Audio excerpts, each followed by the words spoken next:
Buenos días, hermanos. Amén. Bien contentos, los saludamos cordialmente en este servicio, hoy 8 de octubre. Bien, pedimos al Señor la dirección para este servicio. Agradecemos a Él este instante precioso de vida que nos da para podernos reunir todos los hermanos juntos en armonía. Saludamos a las personas que nos ven por este medio. Les damos también la más cordial bienvenida en nombre de nuestro Señor Jesús. Él es nuestro Señor, nuestro Salvador, y para Él sea toda la gloria y honra. La primera alabanza que vamos a entonar hoy es "Cuán grande es Él". Hermosa alabanza, hermoso himno.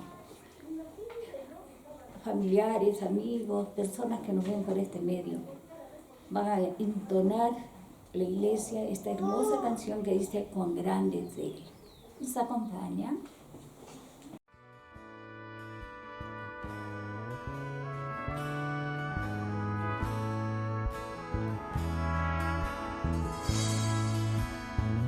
Señor mi Dios, al contemplar los cielos, el firmamento y las estrellas mil, al oír tu voz en los potentes truenos y ver brillar al sol en su cenit, mi corazón entona la canción, cuán grande es Él,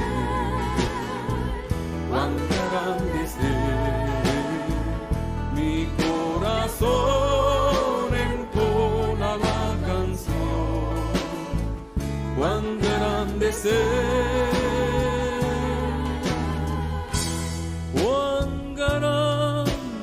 Él, al recorrer los montes y los valles y ver las bellas flores al pasar, al escuchar el canto de las aves y el murmurar del claro manantial, mi corazón entona la canción, cuán grande es Él,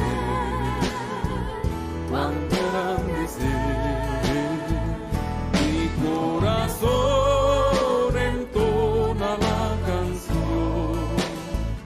cuán grande es Él, cuán grande es Él.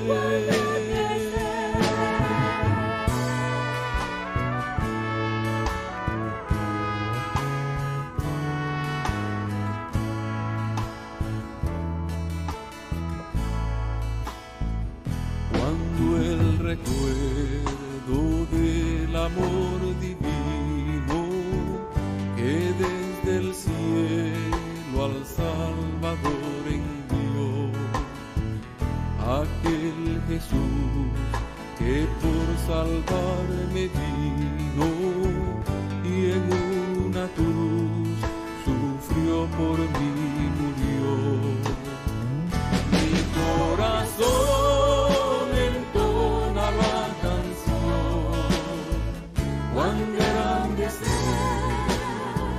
cuán grande es Él, mi corazón entona la canción, cuán grande es Él,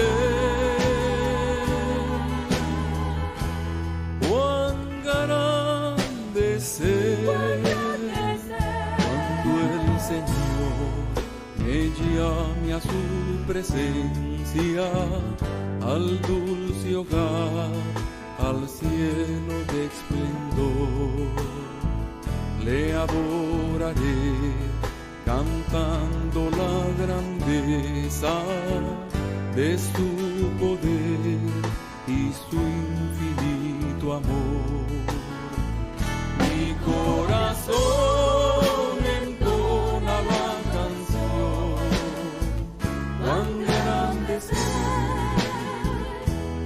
engrandecer. Mi corazón entona la canción, cuán grande es cuán grande es cuán grande es cuán grande es.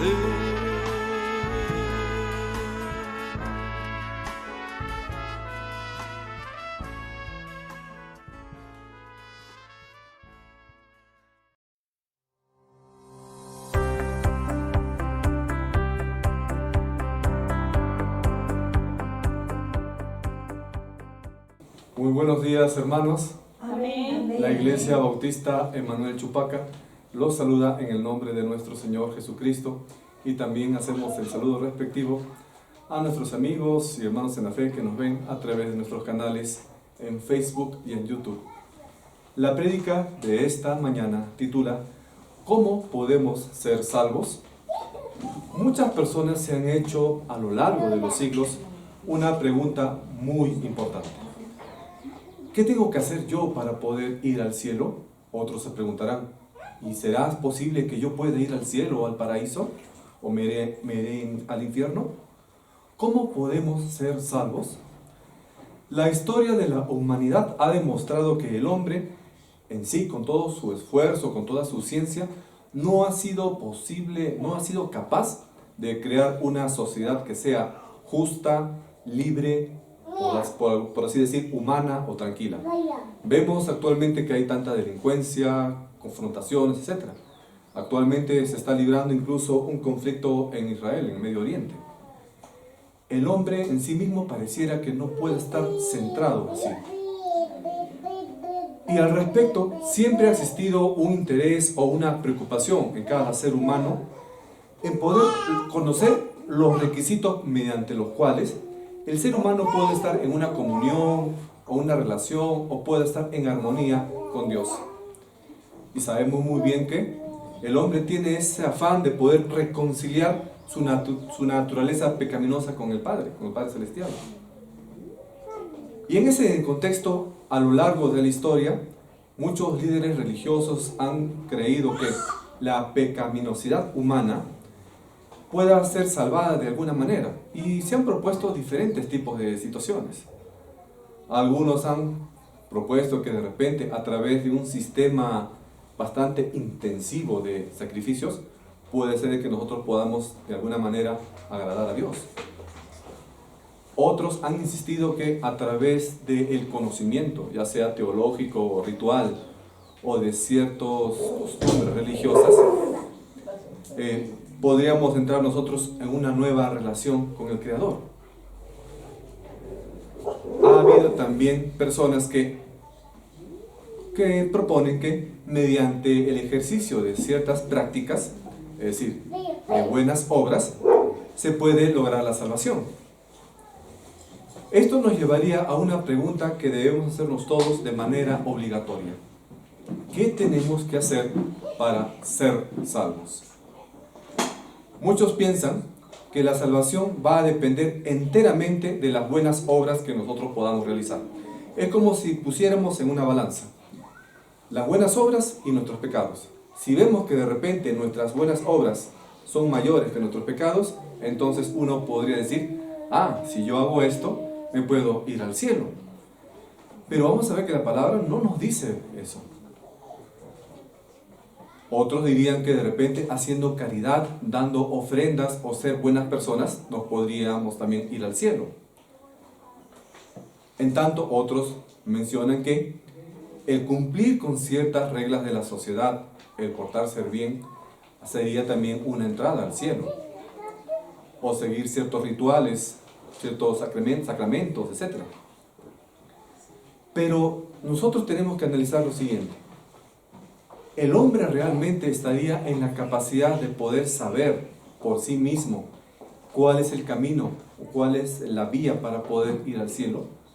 Si el que nos da la entrada al cielo es Dios y Él es el quien tiene correcta respuesta, ¿no sería más bien lo lógico que nosotros le preguntemos a Dios cómo es que una persona puede ser salva?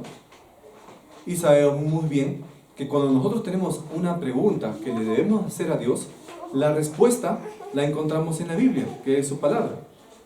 Y vamos a ver justamente en la palabra de Dios algunos aspectos relacionados a la salvación, que están en el libro de Efesios, escrito por el apóstol Pablo. Un primer principio que debemos nosotros de aprender respecto a la salvación es el siguiente: el pecado lleva a la muerte. Sabemos muy bien esto, los que ya conocen algo acerca de doctrina, y esto está en el libro de Romanos, que todos los seres humanos somos pecadores, y por lo tanto, todos los seres humanos merecemos la muerte eterna. Muerte eterna significa alejamiento definitivo de Dios e ir al infierno. Pero Dios, en su misericordia, nos da una salida. Pero hay algo que tenemos que aprender, que sin Cristo todos estamos muertos en nuestros delitos y pecados. Y esto nos enseña la palabra en Efesios 2, 1 al 3. La palabra de Dios nos dice en Efesios 2, 1 al 3: y Él os dio vida a vosotros, cuando estabais muertos en vuestros delitos y pecados, en los cuales anduvisteis en otro tiempo, siguiendo la corriente de este mundo, conforme al príncipe de la potestad del aire, el espíritu que ahora opera en los hijos de desobediencia, entre los cuales también todos vosotros vivimos en otro tiempo en los deseos de nuestra carne, haciendo la voluntad de la carne y de los pensamientos.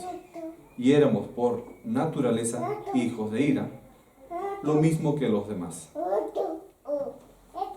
Aquí hay dos aspectos que ver. Aquellas personas que todavía no han tenido un encuentro con el Señor Jesucristo, aquellos que no lo han aceptado como Señor y Salvador, están actualmente muertos en sus delitos y pecados. Aquellos que ya han recibido a Cristo como Señor y Salvador, antes de recibirlo estaban en esa misma condición. Estaban muertos espiritualmente en sus delitos y pecados. Entonces, antes de rendirnos nosotros al llamado de nuestro Señor Jesucristo, nuestros espíritus estaban muertos a las cosas de Dios. No teníamos nada bueno dentro de nosotros y ninguno de nuestros deseos tenía la voluntad de someterse a la voluntad de Dios. Estábamos muertos espiritualmente y no había ninguna forma de cobrar vida. Así como un cadáver, una persona que ha fallecido, no puede volver por sí mismo a la vida, nosotros, estando muertos espiritualmente, tampoco podríamos hacer por nosotros mismos nada para poder ser libres de esa condición. Ni siquiera podíamos tener el deseo de obedecer a Dios cuando nosotros estábamos alejados de Cristo. Estábamos muertos entonces a causa de nuestros pecados. Y los muertos necesitan que alguien les dé vida. Y en el caso de la muerte espiritual, quien nos puede dar vida es el Señor Jesucristo. Ya conocemos también que el pecado lo único que hace en la vida del ser humano es destrucción.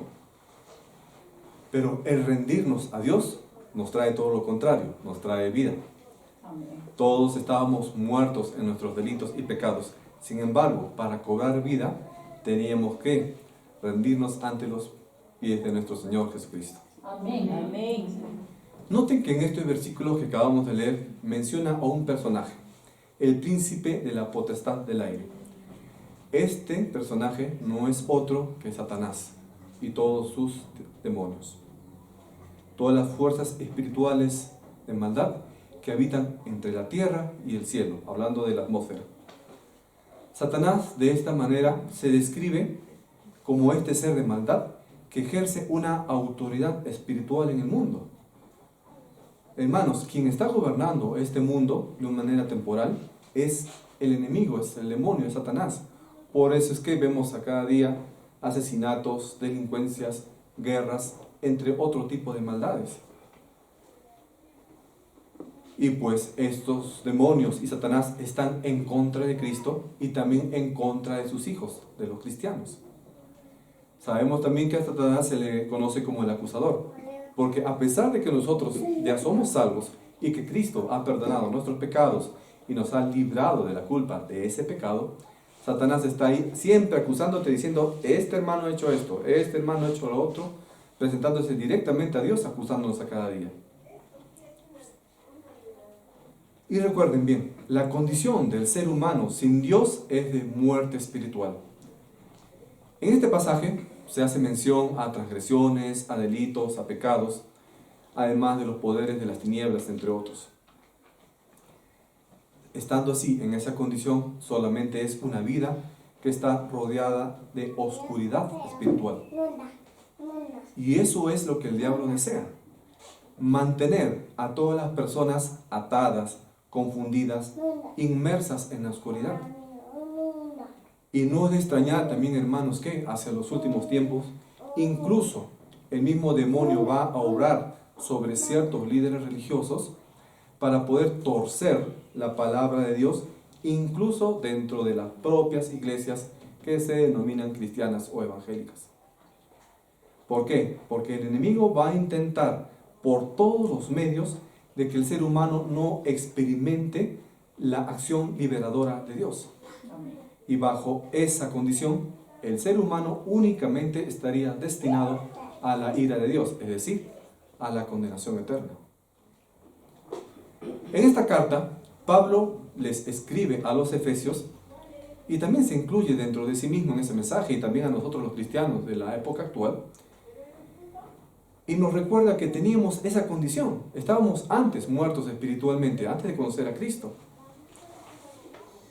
Y la naturaleza de un hombre sin Dios va a ser siempre, hermanos, dominada por el pecado.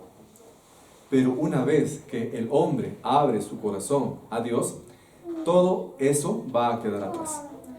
En Cristo nosotros vamos a experimentar una nueva vida, una victoria sobre el pecado.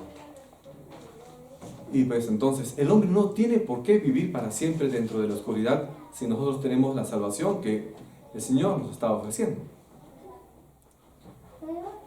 Cada ser humano en el mundo va a pertenecer a dos de estas categorías. O está espiritualmente muerto o está vivo espiritualmente. Ahora, ¿cómo podemos nosotros ser o estar vivos espiritualmente? ¿La religión? Le digo, hermano, la religión no puede hacer vivir a un hombre muerto. Otra vez lo digo, la religión no puede hacer vivo a un hombre muerto. En otras palabras, la religión no te salva. Amén. Las buenas obras, tu caridad, tus donaciones a la iglesia, el esfuerzo, la tradición, que camines arrodillado en la procesión, etcétera, etcétera, etcétera, ¿te va a hacer salvo o te va a dar vida? Tampoco. Lo único que va a hacer todos estos rituales o tus buenas obras es dar la apariencia de vivo a un muerto. Es como si fuera un zombie de las películas que no debería haber. Las buenas obras, entonces, no tienen el poder espiritual para transformar al ser humano desde adentro. Nuevamente, las buenas obras no tienen el poder para transformar al ser humano desde adentro. ¿Y por qué? Porque Jesucristo ya pagó con su vida en la cruz por ti, por tus pecados, por tu salvación. En la resurrección, Cristo ya triunfó sobre Satanás y su poder. Sin embargo, sabemos muy bien que Cristo es el creador de este universo. Él va a ser el gobernante final de esta tierra, aunque todavía tenemos a un gobernante temporal que es el enemigo. De hecho, todas las personas, hermanos, sin excepción, a pesar de que nosotros ya dejamos de ser muertos en nuestros delitos y pecados, pero aún así, siendo cristianos, eventualmente vamos a estar en pecado. ¿Por qué? Porque todavía permanece aún nuestra naturaleza pecaminosa. Todavía no hemos sido completamente corregidos, transformados. Estuvimos en un tiempo perdidos en los pecados, aceptamos a Cristo nuestro Señor y ahora podemos gozar de la salvación. Pero igual tenemos que cuidar nuestra vida espiritual. tenemos que cuidar de mantenernos en obediencia al Señor. Ahora, si bien la palabra está dándonos la idea de que no somos salvos por buenas obras, ¿qué significan las buenas obras? Significaría, para el caso del cristiano, una especie de agradecimiento a Dios por nuestra salvación. Pero ahora, esto significaría que solamente un cristiano puede hacer buenas obras y una persona que incluso hasta atea no puede hacer algo bueno. No. Muchas personas pueden tener muy buenas acciones, incluso no creyendo en Dios. Lamentablemente, incluso podemos encontrar una mayor caridad en personas que no creen en Dios que en personas que se llaman cristianos. Sin embargo, nosotros no podemos medir la salvación en una escala humana. Es decir, humanamente yo puedo decir, esta persona hace muchas buenas obras y por lo tanto va a ser salvo. Porque Dios no va a medirnos en una escala humana, sino en una escala divina. Podríamos decir, pero entonces, si yo no creo en Dios, puedo decir, pero comparado con criminales, asesinos, delincuentes, yo soy buena persona. El criminal se irá al cielo, pero yo no cometo crímenes. No, el criminal se va al infierno, pero como yo no cometo crímenes, entonces yo sí puedo ir al cielo. Esa es una escala humana. Para Dios maneja otra escala, una escala absoluta. Y de acuerdo a los preceptos de Dios, tal como se manifiesta en el libro de Romanos, nadie es lo suficientemente bueno para ganar la salvación. Por eso es que aquí Efesios nos está haciendo una aclaración, Pablo, y nos dice que antes de conocer a Cristo estábamos muertos en nuestros delitos y pecados. Entonces, solo al unir nuestras vidas a la perfecta existencia de nuestro Señor Jesucristo, podemos ser salvos, podemos ser hechos hijos de Dios. El segundo principio que es necesario que nosotros recordemos es el siguiente. Dios es misericordioso. Ahora, hermanos, los invito a que busquen en sus Biblias Efesios 2, versículos del 4 al 7. La Santa Biblia nos dice en Efesios 2, 4 al 7, pero Dios, que es rico en misericordia, por su gran amor con que nos amó, aun estando nosotros muertos en pecados, nos dio vida juntamente con Cristo. Por gracia sois salvos. Y juntamente con Él nos resucitó. Y asimismo nos hizo sentar en los lugares celestiales con Cristo Jesús, para mostrar en los siglos venideros las abundantes riquezas de su gracia en su bondad para con nosotros en Cristo Jesús. Dios es rico en misericordia y Él ha tenido misericordia por cada uno de nosotros. Dios ha tenido misericordia por cada ser humano. La salvación se ofrece a todas las personas por el gran amor que Dios nos tiene. Y aquí vemos un cambio radical con respecto a lo que se menciona en los 3 primeros versículos. Pasamos de un panorama desesperanzador, en el cual nos menciona que estábamos nosotros muertos espiritualmente por nuestros pecados, y evolucionamos a un estado en el cual nos dice que en Cristo vamos a tener vida eterna, y lo vamos a tener por gracia. Si analizamos la situación de la humanidad y vemos cómo está actualmente este planeta y conectándolo con la condición del pecado, nos daríamos cuenta que en realidad la humanidad es un fracaso total, porque es incapaz de salvarse a sí misma. Pero Dios intervino en este planeta a través de nuestro Señor Jesucristo, el cual intervino por nosotros para que podamos ser salvos. Dios es un Dios infinito en misericordia, rico en misericordia. Hemos visto ya en los primeros versículos que estábamos nosotros muertos espiritualmente y éramos totalmente incapaces de poder salvarnos a nosotros mismos. Pero Dios intervino en esa escena y por gracia nos alcanzó. ¿Por qué lo hizo? Dios no pudo encontrar ningún motivo. Nosotros no merecíamos ese regalo que Dios nos ha dado. Dios encontró el motivo en sí mismo. Cuando Dios descendió a esta tierra, allí al pueblo de Israel, para liberarnos del pecado, no lo hizo porque había algunas personas buenas o porque había algunas personas que le servían. Incluso recordamos nosotros por historia bíblica que el mismo pueblo de Israel lo rechazó, era desobediente a él. En el tiempo del Éxodo, los israelitas se olvidaron de Dios y fabricaron un becerro de oro. Después Dios los perdonó, los llevó a esta tierra prometida. En la tierra prometida seguían siendo desobedientes, etcétera, etcétera. Esa era la condición de la humanidad. Pero sin embargo, Dios dijo, yo los voy a perdonar y voy a enviar a mi Hijo Jesucristo para que puedan ser salvos. Y a través de Israel también pudo extenderse la palabra a las naciones gentiles, incluyendo a nosotros mismos.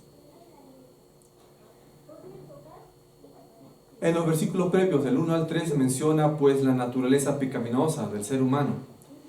Y en estos nuevos versículos Pablo está enfatizando que nosotros necesitamos vivir bajo el poder de Cristo y así poder ser libres del poder del pecado. Cristo destruyó allí en la cruz la paga del pecado y el poder del pecado sobre nuestras vidas. La fe en Cristo hace que nosotros podamos ser declarados no culpables, siendo culpables por el pecado, pero somos absueltos de esa culpa del pecado frente a Dios el Padre. Ahora, cuando nosotros recibimos a Cristo, Dios no nos va a quitar de este mundo. Seguiremos viviendo en este mundo y tampoco nos va a convertir en muñecos o en robots. Vamos a seguir experimentando tentaciones, vamos a seguir sintiendo que pecamos y vamos por ahí también a pecar. Pero ¿qué nos hace diferencia o qué nos diferencia de aquellas personas que no han recibido a Cristo?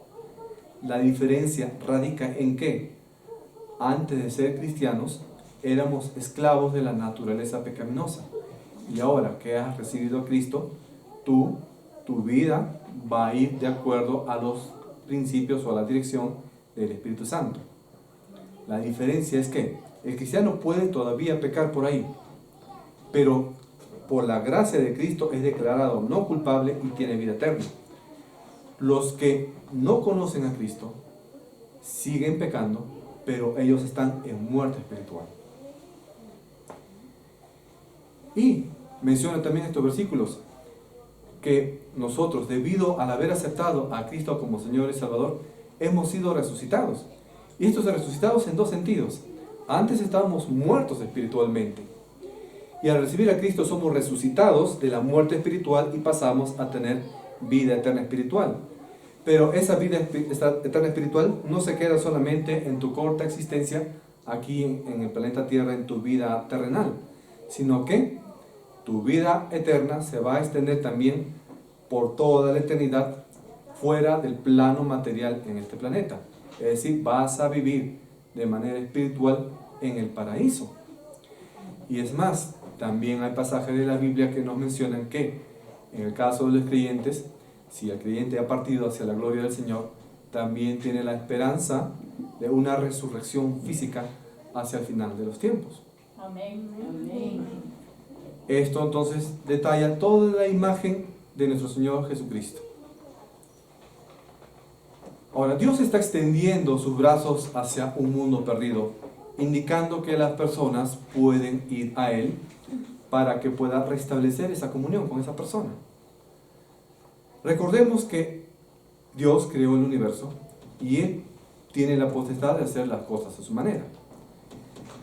Dios pudo haber de repente destruido al enemigo cuando Él se rebeló al demonio, pero Él no lo hizo así. Él es soberano y nosotros no podemos discutir por qué Él hizo así o así. Pero aún así, vemos de que de todas maneras nos ha dado una salida a esa condición de muerte espiritual, y es en Cristo Jesús. Dios va a ser entonces el que dicta las normas de este universo y nosotros tenemos que obedecer y ceñirnos a esas normas. Dios te ama y tú no puedes evitar que Dios te ama. Vamos a poner una ilustración. Supongamos que estamos en un día muy soleado. Tú puedes salir al sol, ¿no es cierto? Y acaso estando tú allí en el campo, debajo del sol, ¿puedes evitar que los rayos del sol te puedan caer sobre ti? No. La única manera de repente que tú puedas escaparte de los rayos del sol es buscar de repente una cabaña que está en completa oscuridad y esconderte ahí para que el sol no te ilumine. Dios está iluminándote a ti con su gracia, la gracia de salvación, pero para que tú puedas ser merecedor de esa gracia, tienes que dejarte iluminar por esos rayos de gracia de Dios. Pero si te metes en una cabaña oscura, una cabaña de pecado, la luz de Dios no va a poder alcanzarte. Pero ¿quién decide quedarse allí bajo el sol o meterse en una cabaña oscura? Ustedes mismos. Dios te ofrece la salvación, depende de ti si aceptas quedarte bajo la luz o te metes en una cabaña oscura. Y esto nos lleva al tercer principio. Dios ofrece la salvación por gracia. Y este es el versículo central de la prédica. Hermanos, vayamos ahora a Efesios capítulo 2, versículos del 8 al 10. La palabra nos dice: porque por gracia sois salvos por medio de la fe, y esto no de vosotros, pues es don de Dios, no por obras, para que nadie se gloríe. Porque somos hechura suya, creados en Cristo Jesús para buenas obras, las cuales Dios preparó de antemano para que anduviésemos en ellas. Amén. ¿Qué significa esto? ¿Qué es la gracia? La gracia es un favor inmerecido de Dios, su inmerecida bondad. Gracia es la aprobación de Dios, la aceptación de Dios, por favor de Dios hacia el pecador a causa de Cristo. Un sinónimo fácil de entender para gracia es un regalo. Es decir, algo que tú no merecías, algo que no te has ganado. La salvación, el pecador no la merece ni la ha ganado. Dios ha derramado bondadosa y gratuitamente esa gracia por su amor, por su misericordia, por su benevolencia hacia el pecador que ha creído en Jesucristo. Amén. Amén. Si alguien te da un regalo, ¿qué le dirías tú? Qué lindo, qué bonito regalo, ¿cuánto te debo? ¿Así le dirías si alguien te da un regalo? No. Tu respuesta, ¿cuál sería? Gracias, ¿no es cierto? ¿Con cuánta frecuencia los cristianos no están agradeciendo adecuadamente ese regalo de la salvación? Muchos cristianos todavía se creen la necesidad que tienen que hacer obras para de repente poder alcanzar mayor salvación, pero no.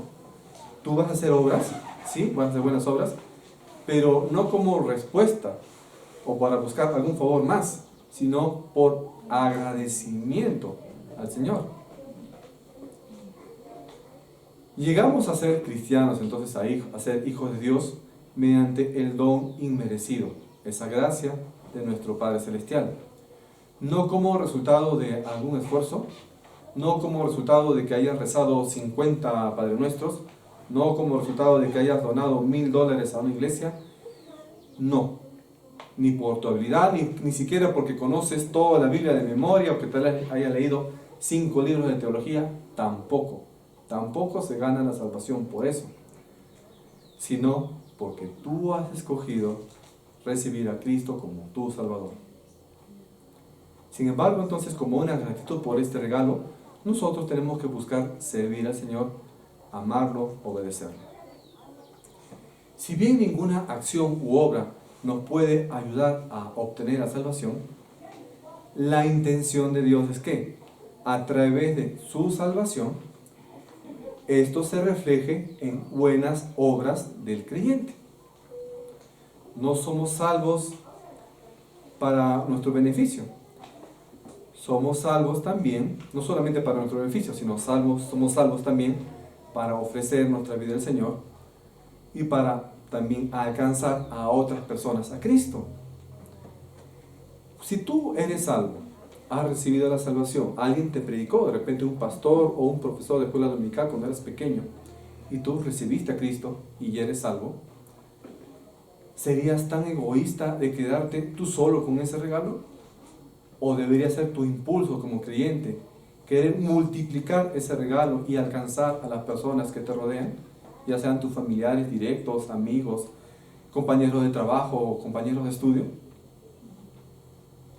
Ser salvos significa entonces que nosotros hemos recibido ese regalo inmerecido, hemos sido liberados del poder del pecado y de la muerte eterna por la provisión de nuestro Padre Celestial.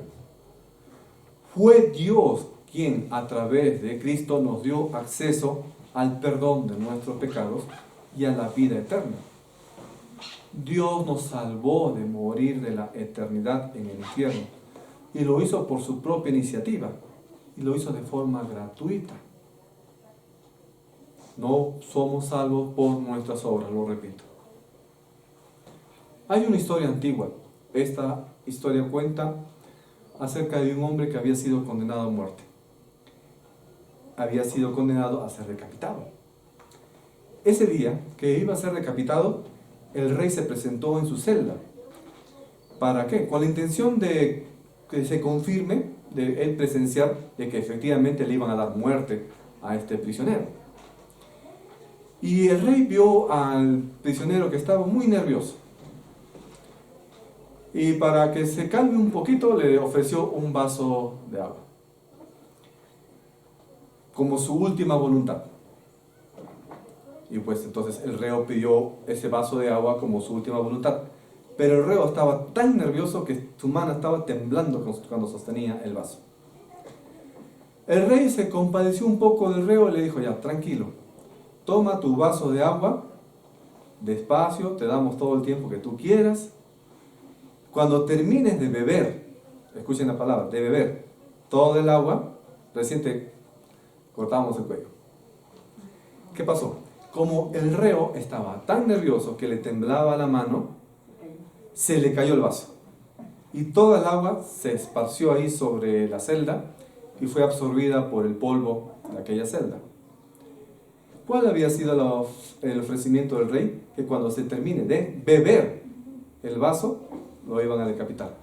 Pero, como el vaso se cayó y el reo no pudo beber el agua, ¿qué tuvo que hacer el rey?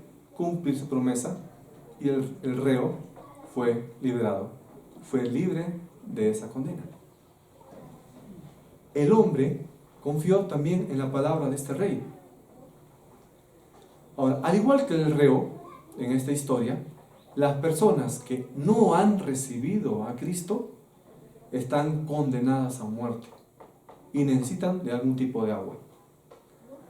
Ahora, para salvarnos entonces necesitamos de agua, pero no va a ser como el vaso de agua que tenía este reo, sino para que nosotros podamos ser salvos necesitamos del agua que viene de Cristo, el agua viva. Amén. Amén. La salvación está al alcance de todos, gratuitamente, mediante la fe en Jesús. Únicamente debemos nosotros creer en su palabra y aceptar ese regalo maravilloso de la salvación que Dios nos ofrece. El Rey de Reyes, nuestro Señor Jesucristo, nos ha dado a través de su palabra que podemos vivir en Él para siempre si creemos y aceptamos la salvación. No hay por qué dudar, porque la palabra es fiel, la palabra es verdadera, y si está en la palabra de Dios que podemos ser salvos a través de la fe, eso es cierto. Y si analizamos nosotros y somos sinceros con nosotros mismos, podríamos admitir que no merecíamos la salvación. Empieza a hacer un recuento de todas las cosas que has hecho que le han desagradado a Dios. Ponte a analizar. De repente no has matado, no has robado, etc. Pero ponte a ver, he mentido, he desobedecido a mis papás, esto, el otro, y ya te van a faltar hojas en tu cuaderno para hacer toda esa lista. Entonces dirás, ¿realmente yo merezco ser salvo? Y realmente por más buenas obras que puedas hacer van a poder al menos equilibrar todo lo malo que habrás hecho durante toda tu vida. Y ahí nos damos cuenta entonces que por nosotros mismos no podemos lograr la salvación. Pero Dios te ha ofrecido la salvación. Dios te ha extendido el brazo para que tú puedas ser salvo de manera gratuita, por fe. Todos hemos pecado, dice la Biblia. Todos nos hemos desviado a una. No hay nadie que se salve. Todos hemos hecho lo incorrecto, pero por gracia nosotros podemos ser salvos. Entonces Dios proveyó la solución debido al gran amor que tuvo hacia la humanidad. Dios actúa. Él nos dio de manera gratuita aquello que no merecíamos, nuestra salvación y la oportunidad de poder pasar la vida eterna junto a Él. Amén. Entonces la fe es lo que va a ser la causa instrumental de nuestra salvación. La fe en el Señor Jesucristo.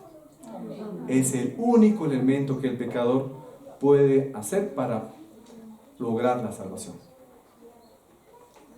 Si tú ya has recibido a Cristo en algún momento, tienes la salvación completa, la salvación consumada, en base a lo que Cristo ha hecho por nosotros y por el Espíritu Santo que está morando dentro de ti.